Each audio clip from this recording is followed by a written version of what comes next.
जय हिंद। देखिए दोस्तों, अपन पढ़ रहे थे निश्चित समाकलन। निश्चित समाकलन के अंदर अपन 10वीं प्रश्नावली पढ़ रहे थे।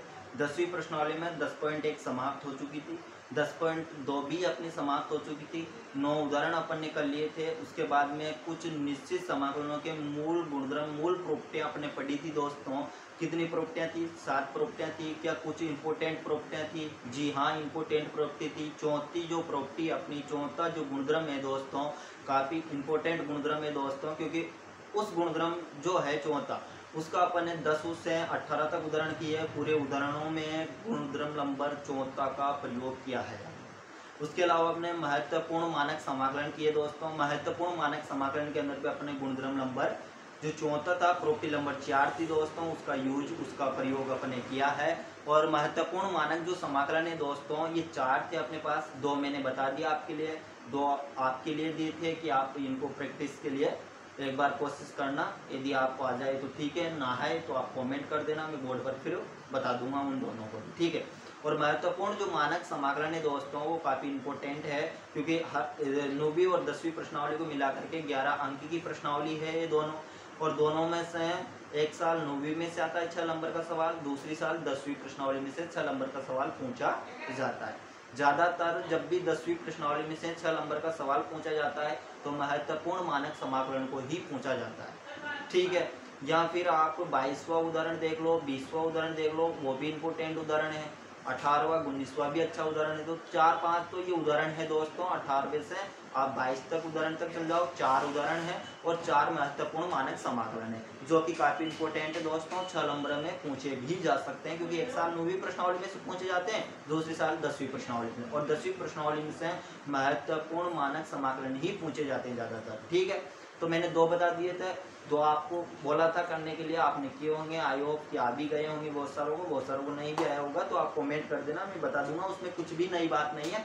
जैसा मैंने आपके लिए 2 बताए वैसा ही सेम टू सेम प्रोसेस चलेगी, ना तो थोड़ा बहुत फर्क होगा, क्योंकि अब मैंने साइन और कोसेक का बताया था आपके लिए अब प्लस का लाना है आपको, पाई/2 log EPS पर 2 मान लाना है, और प्लस के लिए लाना है तो कोसेक चलेगा और सेक का मान आपको निकालना, ठीक है। नहीं आई तो कमेंट कर देना, मैं बता दूंगा।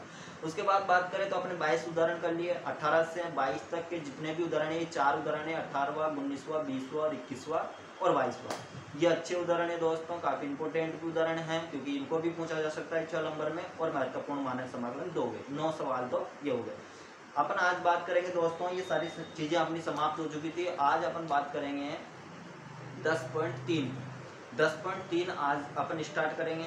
आज से अपन पढ़ना स्टार्ट करेंगे। अभी तक अपने उदाहरण समाप्त हुए, प्रॉपर्टियाँ आपने पढ़ी और महत्वपूर्ण मानक समाकलन। कुल मिलाकर बात यह है, यदि 6 नंबर का सवाल आएगा तो वो तो अपने पढ़ लिया।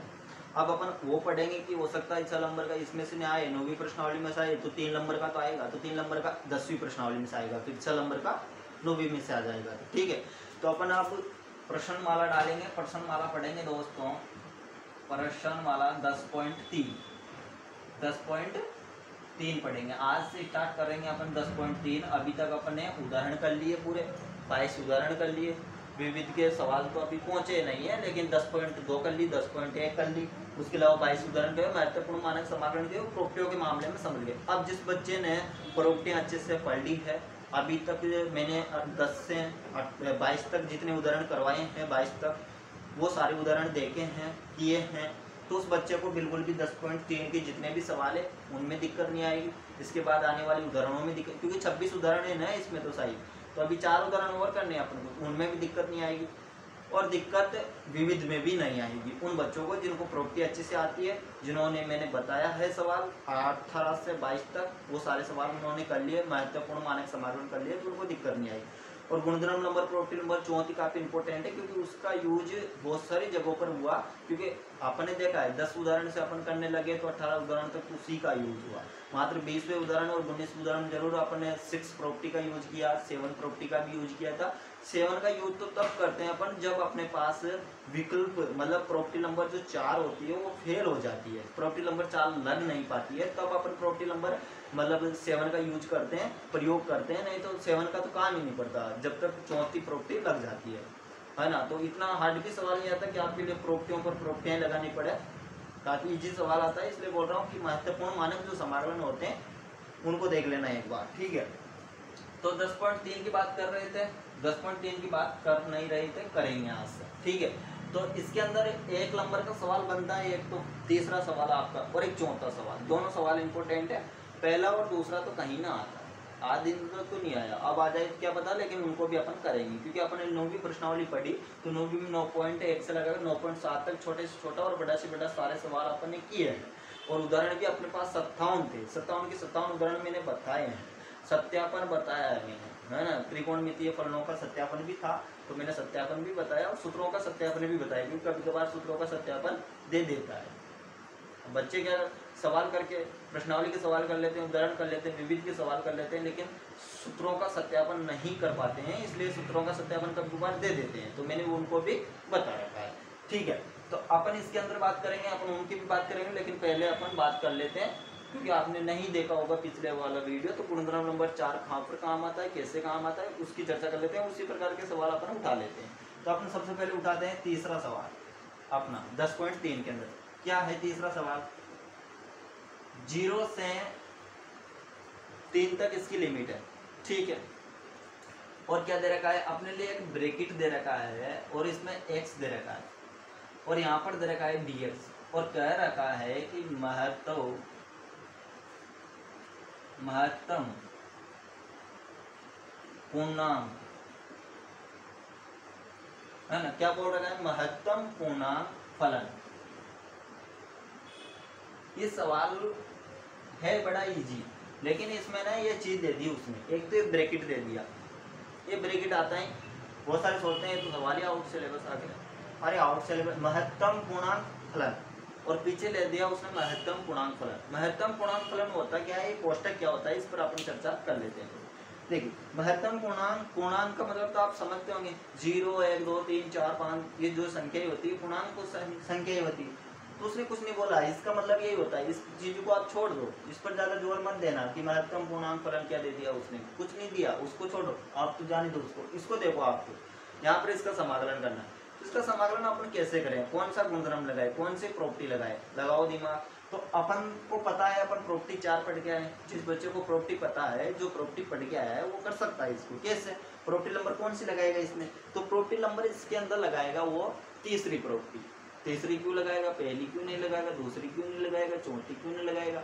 अभी तक तो चौथी लगाया आपने ज्यादातर, और अभी आपने बोला कि चौथी प्रॉपर्टी का अपने सवाल लेंगे, इसलिए नहीं लगाई पहली प्रॉपर्टी, तो क्योंकि पहली प्रॉपर्टी कहती क्या है, पहली प्रॉपर्टी ये कहती है यदि अगर आप सीमा में परिवर्तन नहीं करते हो तो निश्चित समाकलन का जो मान होता है वो वही रहता है, भले आप चर को बदल दीजिए। क्या कहती है पहली प्रॉपर्टी, पहली प्रॉपर्टी ये कहती है अगर आप सीमा में परिवर्तन नहीं करते हो तो निश्चित समाकलन जो चर होता है उसको बदल दो, और बदल देने पर निश्चित समाकलन का जो मान रहेगा वह वही आएगा, कोई परिवर्तन नहीं होगा।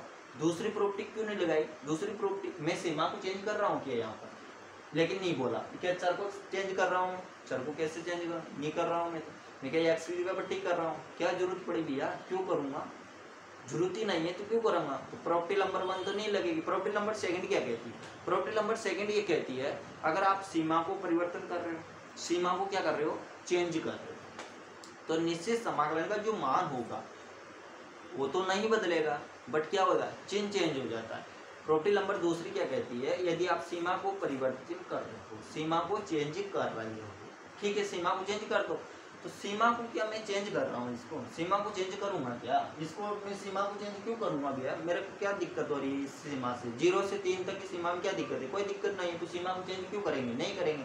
तो सीमा को चेंज करते हो तो आप क्या करते हो, चिन्ह को चेंज कर देना, निश्चित समाकलन का जो मान रहेगा वो तो वही रहेगा, उसमें कोई परिवर्तन नहीं होगा। ये प्रॉपर्टी नंबर 2 कहती है। प्रॉपर्टी नंबर 2 क्या कहती है, फिर मैं बोल रहा हूँ, अगर आप सीमा को चेंज करते हो, सीमा को परिवर्तन करते हो तो चिन्ह को चेंज कर देना, प्लस का है तो माइनस का कर देना, माइनस का है तो प्लस का कर देना, समाकलन निश्चित समाकलन का जो मान होगा वह वही रहेगा, ठीक है। तो मैं यहाँ पर सीमा भी चेंज नहीं कर रहा, मैं यहाँ पर चर भी चेंज नहीं कर रहा, तो प्रॉपर्टी नंबर 1 प्रॉपर्टी नंबर 2 तो फेल हो ही चुकी है ना, प्रॉपर्टी नंबर 1 प्रॉपर्टी नंबर 2 तो फेल हो ही चुकी। मैं प्रॉपर्टी नंबर 3 पर आता हूँ। प्रॉपर्टी नंबर 3 क्या कहती है, प्रॉपर्टी नंबर 3 ये कहती थी कि यदि आप ए से सी तक जा रहे हो और सी से बी तक, इसका कहने का अर्थ क्या था, मैंने प्रूफ भी करवाया था, इसलिए बोल रहा हूँ आप पीछे वाली वीडियो को अवश्य देख लेना ताकि आपकी सारी प्रॉपर्टियाँ समझ में आ जाएगी, ठीक है। और ए एफ ऑफ एक्स और प्लस का सी से बी तक, एफ ऑफ एक्स और ये डी एक्स, ये किसके बराबर था? यदि मैं डायरेक्ट कहूँ तो ए से बी, मतलब ए से बी इसके बीच का है तो पता रहा है, ए से बी तक मैं डायरेक्ट भी तो जा सकता हूँ। तो यहाँ पर एफ ऑफ ए और एफ ऑफ बी, मतलब ऐसा भी तो लिख सकते हैं, मतलब ये मान और ये मान बराबर ही तो आएगा। जब अपन समाकलन करेंगे तो इस दो भागों में कर लो आप, एक भाग में कर लो आप, मान बराबर ही आएगा। ठीक है, तो ये प्रॉपर्टी नंबर 3 कह देती है। और जो कि मैंने प्रूफ भी करवाया, इसको अलग से लेकर प्रूफ करवाया, LHS को RHS को मैंने अलग लिया इन दोनों भागों को, और मैंने प्रूफ करवाया गणितीय विश्लेषण, तो कि सत्य निकला, हेंस प्रूफ आया, इसका मान और इसका मान दोनों का जब जोड़ा मान तो इसके बराबर ही आया। मैंने प्रूफ भी करवाया प्रॉपर्टी नंबर 3 को, प्रॉपर्टी नंबर 4 को भी, 5 को भी, 1 को भी, 2 को भी, 3 को भी, 6 को भी, 7 को भी, इन प्रॉपर्टियों को मैंने गणितीय विश्लेषण से प्रूफ भी करवाया। तो ये प्रॉपर्टी नंबर अपनी तीसरी ये कहती है। तो क्या थोड़ी थोड़ी इससे मिलती जुलती है या प्रॉपर्टी? तो आप कहोगे जी हाँ थोड़ी थोड़ी है। कैसे? क्योंकि 0 से पहली लिमिट आप 0 से 1 तक चला लो और 1 की 2 तक चला लो, है ना। फिर एक और बढ़ा दो, उसमें क्या है 2 से 3 तक चला लो। महत्तम पूर्णांक फलन तो कह दिया उसने, आप तो चला सकते हो ना। तो इसी भाग में अपन तोड़ सकते हैं, हो सकता है इसके आगे और भी लिख देता हूँ, डी लिख देता, कुछ भी लिख देता, तो अपन को कोई फर्क थोड़ी ना पड़ता। तो हम क्या करते हैं, अब इसको प्रॉपर्टी को नंबर गुणधर्म नंबर तीसरी को यहाँ पर लागू करते हैं। इसीलिए तो उसने प्रॉपर्टी नंबर तीसरी अपने लिए दी थी, भी आप तोड़ सकते हो फलन को। ठीक है, आप क्या कर सकते हो, तोड़ सकते हो। लिमिट 5 आ जाती तो फिर 5 बार बढ़ा लेते, 6 आ जाती 6 बार बढ़ा लेते, 7 आ जाती 7 बार बढ़ा लेते। कैसे बढ़ाते हैं वो समझो। सबसे पहले अपन आई सॉल्यूशन लिखते हैं। सॉल्यूशन बराबर अपन क्या लिखेंगे, आई बराबर अपने पास सवाल क्या है, 0 से 3 लिमिट है और अपने पास x और dx। उसने बोला महत्तम पूर्णांक समकलन। ठीक है, अब अपन क्या करते हैं, इसको गुणधर्म नंबर तीसरा, गुणधर्म नंबर तीसरे का यूज अपन करेंगे। तीसरा क्या कहता है, यही तो कहता है तीसरा, यही अपने पास था, अभी मैंने बताया आपके लिए। ठीक है, तो आई बराबर अपन सबसे पहले कहाँ चले, 0 से 1 पर चलेंगे। ठीक है ना, और इसको वैसा का वैसा ही लिख दो, ये x dx, फिर प्लस का चिन्ह, फिर क्या लिखोगे 1 से 2 तक चलेंगे, फिर क्या लिखोगे x dx। ठीक है, फिर हम 2 से 3 तक चलेंगे, और अब क्या लिखोगे, अब तो कुछ नहीं लिखेंगे, 3 आपको गया, फिर क्या लिखे जाएंगे, हो गया ना काम, 2 से 1। तो मतलब डायरेक्ट उसने क्या लिख रहा है, 0 से 3 लिख रखी थी। जैसे कि मैंने बताया ऐसे बी भी लिख सकते हैं अपन, सी कुछ हटा दो, उसका मान जब निकाला तो गणितीय विश्लेषण से प्रूफ भी किया, बराबर आया, समान आया, तो ये कह दिया उसने। ठीक है, अब इसको क्या किया आपने, हेड दिया। जो अपने लिए लिमिट 0 से 3 दे रखी थी उसको मैंने हेड दिया, अलग अलग भागों में बांट दिया। मतलब 0 से 1 की अलग निकालूंगा मान, 1 से 2 का अलग, और 2 से 3 का अलग निकाले। यदि यहाँ पर मान लीजिए 5 होता तो फिर 2 स्टेप और बढ़ा दे, 3 से 4 जाता, फिर 4 से 5 जाता, 7 होता तो फिर 5 से 6 जाता, और 6 से 7 जाता। इस प्रकार से जाना है आपको। हो सकता है वहाँ पर एग्जाम में चेंज करके दे दे या नहीं भी दे, हो सकता है यहाँ पर एक कम कर दे, 2 ही दे दे, तो यहाँ पर ही काम समाप्त हो जाएगा। ठीक है, तो अब अपन सबसे पहले क्या करेंगे, तो महत्तम पूर्णांक फलन दिया है उसने, इसलिए यहाँ पर 0 से 1 लिमिट, इसका मान क्या होगा 0, क्योंकि लिमिट 0 से चालू है। इसकी लिमिट कितने से चालू हुई, 1 से, तो इसका मान कितना आ जाएगा 1। ठीक है, और dx लिखते जाना मेरा, इसको मत भूलना, ये dx प्लस का चिन्ह, यहाँ पर किससे लिमिट चालू है, 2 से, तो यहाँ पर 2। ठीक है, और dx, यहाँ तक किसी कोई समस्या नहीं है। 0 था, 0 से लिमिट चालू 0 लिख दिया, 1 से लिमिट चालू 1 लिख दिया, 2 से लिमिट चालू 2 लिख दिया। ये याद रख लेना आप, तो इतना ही, ज़्यादा गहराई में जाने की जरूरत नहीं है। गहराई में जाना है तो 11वीं प्रश्नावली पढ़ना, मैंने पढ़ा रखा है, वहाँ पर बहुत सारे सवाल आते हैं, ऐसा मैंने वैसे ही बता रखा है, और मैं बता भी दूंगा यहाँ पर, लेकिन टाइम बर्बादी ही करना है अपना, कोई मतलब नहीं निकलने वाला उस चीज़ से। एक ही सवाल है छोटा सा, तो इतना ही समझ लेना आप, तो कि यहाँ पर 0 से लिमिट चालू है, 0 रख दो, 1 से 1 रख दो, 2 से 2 रख दो। अब इसका समाकलन, 0 का समाकलन क्या होता है, सबको पता होना चाहिए, 0 ही होता है। 0 का समाकलन क्या होता है, 0 ही होता है। फिर 1 का समाकलन क्या होता है, तो भैया अचर का समाकलन तो जिसके सापेक्ष करते हैं वही आ जाता है। अचर का समाकलन क्या होता है, 0 का समाकलन तो 0 ही होता है, 0 का समाकलन 0 ही होता है, लेकिन अचर का समाकलन जिसके सापेक्ष करते हैं वही आ जाता है। तो x के सापेक्ष कर रहे हैं तो क्या जाएगा, x लिमिट रखेंगे, जी हाँ 1 से 2। ठीक है, फिर यहाँ पर क्या है 2, यहाँ पर क्या है अचरी है, 2 क्या है अचरी है, तो फिर अचर ये है, तो अचर का समाकलन करते हैं जिसके सापेक्ष करते हैं वही आ जाता है। 2 को बाहर ले लो, x लिख दो, इसकी भी लिमिट अलग से रख देना 2 से 3। अब रख देते हैं अपन लिमिट, ऊपर रख देते हैं, इसको मैं साफ कर देता हूँ यहाँ से, थोड़ा सा स्टेप अपने शानदार दिख जाएगी। आई बराबर अपने पास क्या है, जीरो आ गया क्योंकि जीरो का समाकलन जीरो। अच्छा इसकी लिमिट रखिए तो सबसे पहले 2 को रखेंगे, 2 को रख दो, फिर माइनस का चिन्ह 1, ठीक है, प्लस का चिन्ह, ये प्लस का चिन्ह 2 रख दिया, ठीक है। लिमिट 3 को रखो, 3 को रख दिया, माइनस का चिन्ह 2 रख दिया। माइनस का चिन्ह क्यों लगाया, क्योंकि लिमिट को रखते हैं, पहली लिमिट रख दी, फिर माइनस का चिन्ह लगाते हैं, फिर दूसरी लिमिट रखी, फिर माइनस का चिन्ह लगाएंगे, फिर इस प्रकार से यहाँ पर लिमिट 2 ही रखते हैं, 3 से नहीं रखते, ठीक है। आई बराबर अपने पास क्या गया, 0, मजा है ना। और यहाँ पर क्या बचेगा, 1 बचेगा ना, प्लस के 2 में से माइनस का 1 जाएगा तो 1 बच जाएगा, 1 आ गया, ठीक है। प्लस का चिन्ह यहाँ पर क्या बचेगा, 1 ही बचेगा, 3 में से 2 जाएगा तो 1 बच गया, तो 2 इंटू 1 क्या आएगा आंसर। आई बराबर 0 में 1 जोड़ो 1 ही आएगा, 1 में 2 जोड़ो 3 आ जाएगा, मतलब इसका आंसर क्या आया, 3 आ गया। अब आप सपोज कीजिए इसका आंसर 3 आ गया और अपने पास आंसर भी आ चुका है, ठीक है। अब मान लीजिए यहाँ पर 5 दे दीजिए तो आप क्या, मतलब इसको डायरेक्ट करते हैं, भाग नहीं करते इसको डायरेक्ट कर लो आप। यहाँ पर x मान लो, x मत मानो सॉरी, यहाँ पर क्या है अपने पास, ये यहाँ पर क्या है अपने पास महत्वपूर्णांक मानक समाकलन है, इसका ब्रैकेट लगा रहा है, इसका समाकलन नहीं कर सकते अपन, महत्वपूर्णांक फलन दे दिया उसमें, इसका डायरेक्ट समाकलन नहीं कर सकते मेरे भाई, इसलिए यहाँ पर अचर मानेंगे, 1 मानेंगे और इसका समाकलन कर दो, x आएगा, फिर लिमिट रख दो, तो लिमिट क्या रखो 3 माइनस 0, तो 3 तो आएगा, इसका आंसर यू भी 0 है। अब 5 दे देते तो 5 आता, अब इस टुकड़े में कर लो आप, टुकड़े में करके देख लो 5 ही आएगा, आई बराबर 5। यदि यहाँ पर मान लो 5 है ना, तो करके बताऊँ मैं आपके लिए। यहाँ पर मान लीजिए आप एक मिनट सपोज कीजिए 5 है, तो हमने अभी तक स्टेप कहाँ तक बढ़ाई थी, 3 तक, ठीक है, 3 तक बढ़ाई तो 3 आ गए। अब अगली स्टेप क्या बढ़ाएगी, लास्ट की स्टेप को मैं बता रहा हूँ, 2 से 3 थी ना अपनी, अब अपनी क्या हो जाएगी, 3 से 1 तो हो जाएगी 5, ठीक है, और दूसरी स्टेप क्या हो जाएगी 5 से 4 तक लिमिट जारी, ठीक है। अब इसका भी समाकलन करेंगे तो अपने पास यहाँ पर क्या आएगा 3, है ना। तो इसी प्रकार से आंसर जुड़ता जाता और फिर इसमें कॉन्डेक्ट हो जाता। तो आई बराबर इसका आंसर कितना है अपने पास 3 आ गया, ठीक है। तो ये अपने पास समाकलन समाप्त हो चुका है दोस्तों, जो कि 1 नंबर में पूछा भी जा सकता है और नहीं भी पूछा जा सकता, कोई जरूरी नहीं है, लेकिन अच्छा सवाल था इसलिए मैंने बता दिया कि 1 नंबर में कभी पूछ भी लेते हैं महत्वपूर्णांक फलन, तो इसको पूछ ले तो आप कर दोगे, आपको कोई दिक्कत नहीं, कोई परेशानी नहीं, ठीक है। सवाल नंबर 5वां देखिए, यह भी अच्छा सवाल है, 1 नंबर में पूछ भी लिया जा सकता है, नहीं भी पूछा जा सकता है। देखो सवाल क्या है अपने पास, सवाल है x की पावर 5 cos स्क्वायर x और dx, यह सवाल दे रखा है, सॉल्यूशन, ठीक है। इस सवाल को करेंगे, कैसे करें बताओ, कमेंट करके बताओ आप, किन किन बच्चों को ये सवाल आ रहा है। देखो दोस्तों कुछ नहीं करना, सबसे पहले अपन आई बराबर मान लेंगे, आई बराबर क्या है -π/4 और π/4 लिमिट चल रही, तो x स्क्वायर और cos स्क्वायर x और dx ये दे रखा है, समीकरण नंबर 1 दे दो, समीकरण नंबर 1 दे दो, आई बराबर मान लिया, ठीक है। अब इसमें कौन सा गुणधर्म लगाए, प्रॉपर्टी नंबर 1 लगाए क्या, चर को बदलने की जरूरत है, क्या जरूरत है, न्यू लगाएंगे। प्रॉपर्टी नंबर 2 लगाए, प्रॉपर्टी नंबर 2 क्या कहती है, अगर आप सीमा को परिवर्तन करने से क्या होगा भैया, प्लस की और माइनस को ऊपर ले जाओ, जिससे क्या होगा, प्लस को नीचे ले आओ, माइनस को ऊपर ले जाओ, कोई परिवर्तन नहीं होगा, रहने दो। तीसरी लगाएं क्या, तीसरी क्यों लगाएं, यहाँ पर क्या लोचा दिख रहा है आपको, वो पहला सवाल बताया वैसा लोचा है क्या, बिल्कुल नहीं।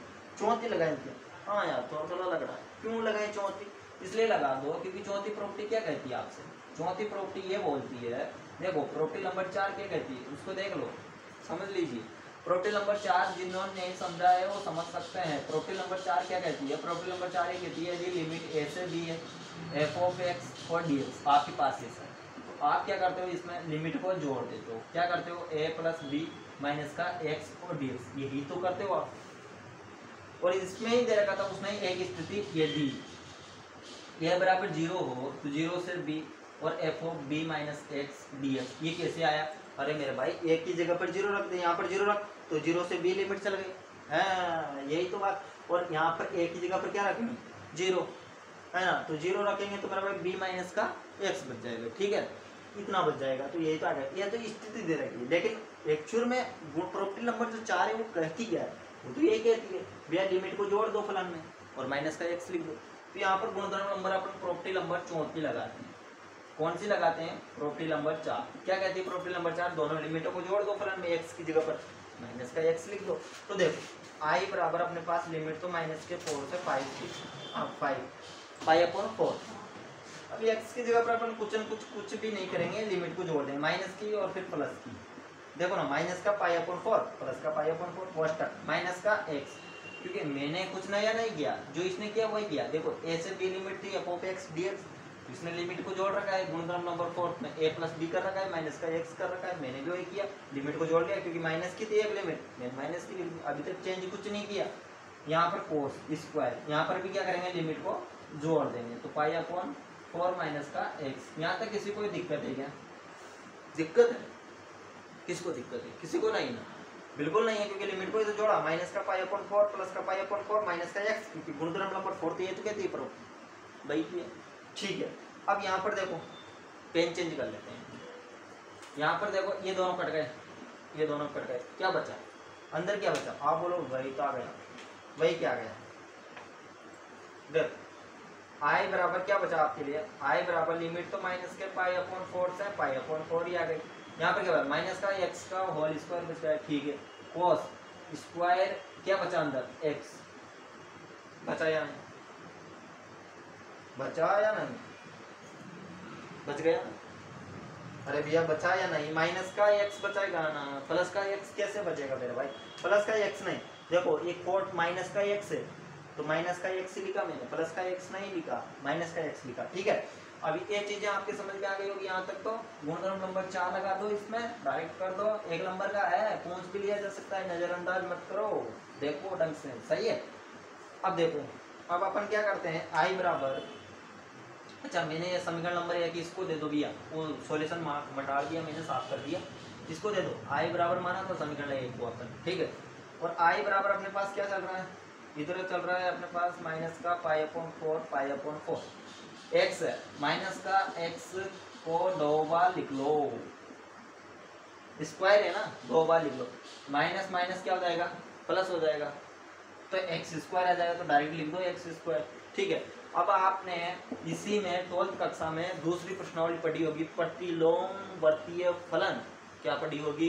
प्रतिलोमवर्तीय फलन, वहां पर सीखा होगा, मैंने पढ़ाया भी है, अभी पढ़ाया नहीं, सही दूसरा पेज चल रहा है, ठीक है दूसरा चल रहा है ना, अभी पढ़ाऊंगा, उसके बाद संयुक्त फलन चल रहे हैं, उसके बाद पढ़ाई जाएगी वहां पर, ठीक है। तो वहां पर आपने सीखा होगा कि जब भी साइन माइनस थीटा होता है या एक्स होता है, तो अपन क्या लिखते हैं? माइनस का साइन थीटा, ये थीटा बाहर आ जाता है, कुछ मान होते हैं पूरे नहीं होते, टेन कोट नहीं होते, आप समझ लो कि सबों में होता है, इससे ही अपन कोस में करते हैं, माइनस थीटा होता है, फिर थीटा माइनस का चिन्ह बाहर आ जाता है, और क्या लिख देते हैं अपन? Cos theta. तो यहाँ पर एक्स है अपने पास, एक्स के इसके अंदर है, माइनस के अंदर एक्स है, तो एक्स माइनस का चिन्ह बाहर और कोस एक्स बच जाएगा, क्या हो जाएगा दोस्तों? फिर माइनस का अंदर है तो बाहर आ जाएगा, और ये हो जाएगा, तो चिन्ह बाहर आएगा, तो यहाँ पर माइनस का चिन्ह लगा दो, और कोस एक्स का होल स्क्वायर लिख दो, और dx समीकरण नंबर 2 मत बनाओ अभी इसको, ऐसा कर सकते हैं, कैसे करें? प्रतिलोमवर्तीय फलन से समीकरण नंबर 2 में हम बेकायदा जानते हैं, वहाँ पर प्रूफ कर रखा है, बहुत सारी चीजें बता भी रखी है कि थीटा के अंदर माइनस हो, माइनस 12 देता है, साइन में माइनस साइन थीटा हो जाता है, कोस में भी थीटा के अंदर माइनस हो, माइनस 12 जाता है, कोस थीटा हो जाता है। यहाँ पर क्या था? एक्स का थीटा की जगह पर बस तो माइनस 12 गया, माइनस का जो चिन्ह बाहर आया है इसको बाहर पटक दो, ले जाकर बाहर पटक दो। देखो क्वालिटी थी ना सवाल में, तभी तो बोल रहा था नजरअंदाज मत कीजिए, सवाल को अच्छे से देखिए। क्या है अपने पास? कोस स्क्वायर एक्स और dx आ गया, ठीक है। अब समीकरण नंबर 1 को देखिए और इस मान को देखिए आप, क्या दोनों के मान समान है? समीकरण 1 देखिए और इस मान को देखिए आप, देखो समीकरण नंबर 1 ये दिया, ठीक है, ये माइनस पाई अपॉन 4 से पाई अपॉन 4 तो लिमिट है, माइनस पाई अपॉन 4 से पाई अपॉन ही लिमिट है, एक्स स्क्वायर तो एक्स स्क्वायर, अच्छा एक्स की पावर 5 थी, क्या मैंने 2 ले लिया, कोई बात नहीं, यहाँ पर 2 ही ले लेना है एक्स की पावर, ठीक है। सवाल में भी 2, आपके तो सवाल में 5 दे रखी, मेरे से मिस्टेक हो गई, मैंने 2 ले ली, इसलिए आप भी 2 ही ले लेना हो सके तो, ठीक है। तो माइनस यहाँ पर क्या हो गया अपने पास? माइनस का एक्स स्क्वायर, तो x square, cos square x, तो कोस स्क्वायर एक्स भी प्राप्त हो गया, ठीक है, सारा जुगाड़ तो प्राप्त हो गया। तो इसकी जगह पर ये मान किसके बराबर है? आई के बराबर, तो आई को रख दो, तो आई को रखेंगे यहाँ पर, तो अपने पास क्या आ जाएगा?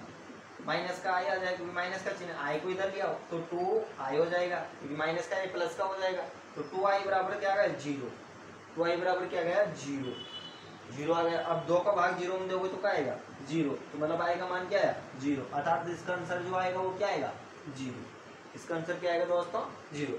तो आई होप ये चीज़ें दोनों ही सवाल थे जो कि अच्छे सवाल थे दोस्तों, बढ़िया सवाल थे, ये समझ में आए होंगे आपके। ठीक है, और इस सवालों की बात अपन अगली वीडियो में करेंगे। जब तक के लिए धन्यवाद। जय हिंद, जय भारत दोस्तों।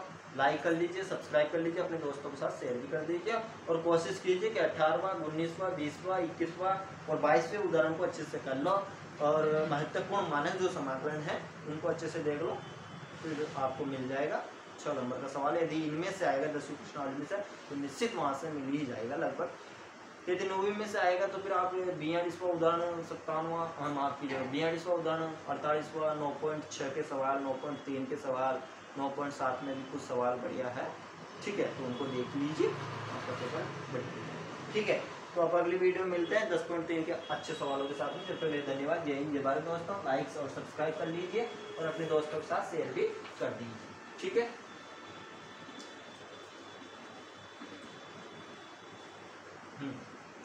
ठीक है।